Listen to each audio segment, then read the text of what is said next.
بہرحال منصور علی شاہ نے اب ایک تگڑی تحریک چلانے کا ارادہ باندھ لیا ہے۔ دیکھنا یہ ہے کہ کیا وکلاء برادری منصور علی شاہ کے ساتھ کھڑی ہوتی ہے یا وکلاء برادری ایک بار پھر پلاٹس کے لالچ میں حکومت کے ساتھ شامل ہو جاتی ہے۔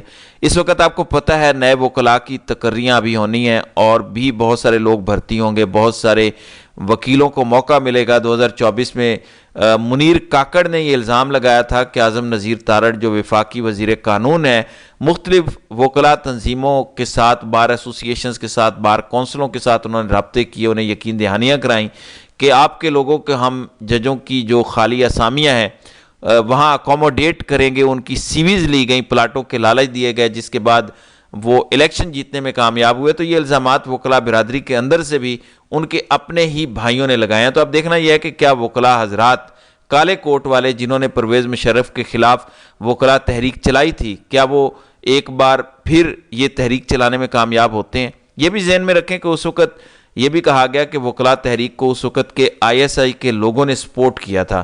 وکلاء کے اندر سے بھی بہت سارے لوگ یہ الزام لگاتے ہیں۔ آج آپ دیکھیں تو آئی ایس آئی والے بھی خلاف ہیں، فوج بھی خان کے خلاف ہے۔ تحریک ساری اگر چلنی ہے تو وہ اپنے زور پر، اپنے بل بوتے پر چلے گی۔ دیکھنا یہ ہے کہ کیا وکلاء اپنے طور پر آئین و قانون کی بالادستی کا یہ مقصد پورا کر سکتے ہیں، یہ بیڑا اٹھا سکتے ہیں؟ کیا اسٹیبلشمنٹ کی طاقت یا خفیہ ایجنسیوں کی سپورٹ ہو تو ہی اس ملک میں وکلاء تحریک چل سکتی ہے؟ ویسے نہیں چل سکتی۔ کیا ہر چیز کو ہماری اسٹیبلشمنٹ اور حساس ادارے کنٹرول کرتے ہیں؟ یہ بہت بڑا سوال ہے۔ ماضی کو اگر دیکھا جائے تو یہ چیز ثابت ہوتی ہے کہ وکلاء تحریک بھی ہمارے بھائی لوگوں کی اجازت اور ان کی مرضی کے بغیر نہیں چل پائی۔ اب یہ ایک بڑا امتحان ہے وکلاء برادری کے لیے۔ 3.5-4 لاکھ وکیل پورے پاکستان میں ہیں۔ کیا ان میں سے کوئی 20-25 ہزار وکیل بھی ایسا نہیں ہوگا جو آئین کے بالادستی کی یا قانون کی حکمرانی کے لیے اس تحریک میں شامل ہو؟ دیکھنا ہے کہ آگے مزید کون کون سے جج اس وکلاء تحریک میں شامل ہوتے ہیں۔ منصور علی شاہ آن بورڈ ہو چکے ہیں، مجھے پورا یقین ہے کہ اطہر من اللہ بھی اس میں شامل ہوں گے۔ پھر ممکنہ طور پر اس تحریک میں اگر اسلام آباد ہائی کورٹ کے 5 ججز استعفیٰ دے کر شامل ہوتے ہیں تو پھر اس میں بڑا وزن پیدا ہو جائے گا۔ دوسری جانب فیض حمید کے حوالے سے میں نے آپ کو کچھ تفصیلات شیئر کی۔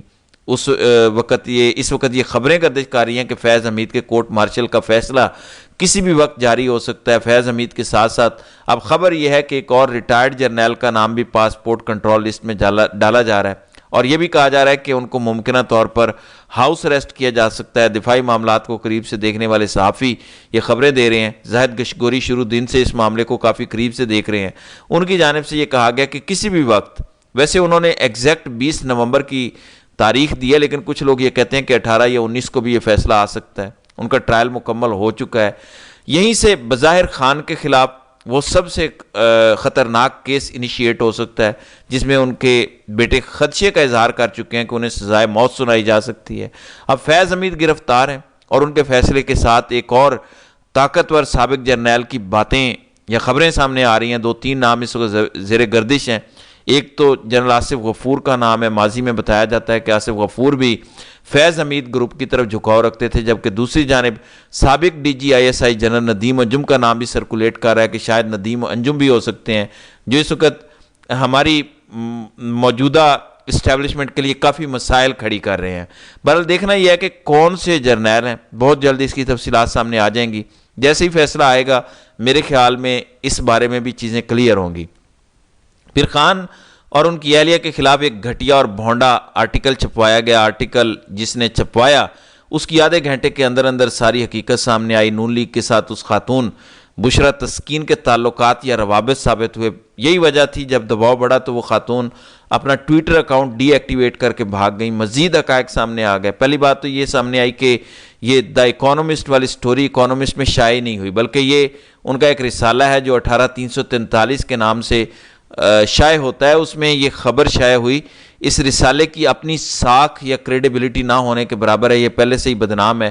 یہ خبر نجم سیٹھی نے دی۔ نجم سیٹھی اگر یہ بات کر رہے ہیں تو اس کا مطلب ہے کہ شاید ہماری اسٹیبلشمنٹ بھی اس سٹوری کا بوجھ اٹھانے کو تیار نہیں۔ اس کی وجہ یہ بھی ہو سکتی ہے کہ خان اور ان کی اہلیہ کے خلاف جو چیزیں حاصل کرنا مقصود تھیں سٹوری کے ذریعے، وہ حاصل کر لی گئیں۔ خان اور ان کی اہلیہ پر کیچڑ اچالا گیا، ان کی کردار کشی کی گئی، گھٹیا غلیظ پروپیگنڈا چلایا گیا، ساری ریاستی مشینری اور ان کے ٹاؤٹس اس کام پر لگائے گئے، ان کو بدنام کرنے کی کوشش کی گئی، لیکن عزت اور ذلت اللہ کے ہاتھ میں ہے۔ یہ 3.5 سال سے خان کو ذلیل کرنے کی کوشش کرتے آئے ہیں اور سارا گند ان کے اپنے منہ پر آ گرتا ہے۔ اب نون لیگ والے خود بھی اس میں ہمیں بیک فٹ پر جاتے نظر آتے ہیں۔ آج کے اخبارات میں اس خبر کو بھرپور کوریج ملی، ریاست اور جادو ٹونے کے گٹھ جوڑ جیسی لیڈ سٹوریز لگائی گئیں، بشرا بی بی اور عمران خان کے کارٹونز بنائے گئے ہیں۔ یہ پاکستان میں میڈیا کے زوال کی انتہا ہے۔ یہ سلسلہ 3.5 سال سے جاری ہے اور یہ نیچے سے نیچے گرتے جا رہے ہیں۔ اب دیکھیں کہ کہاں جا کر ان کا سر ٹکراتا ہے۔ کہنے کا مقصد یہ ہے کہ جو پروپیگنڈا یہ کرتے ہیں وہ پھٹ جاتا ہے، برباد ہو جاتا ہے۔ یہ صورتحال ہے، دیکھتے ہیں کہ آگے آگے ہوتا ہے کیا۔ تو ناظرین کرام، آپ کی اس ویڈیو کے حوالے سے کیا رائے ہے؟ آپ اپنی رائے کا اظہار کامنٹ سیکشن میں ضرور کیجیے گا۔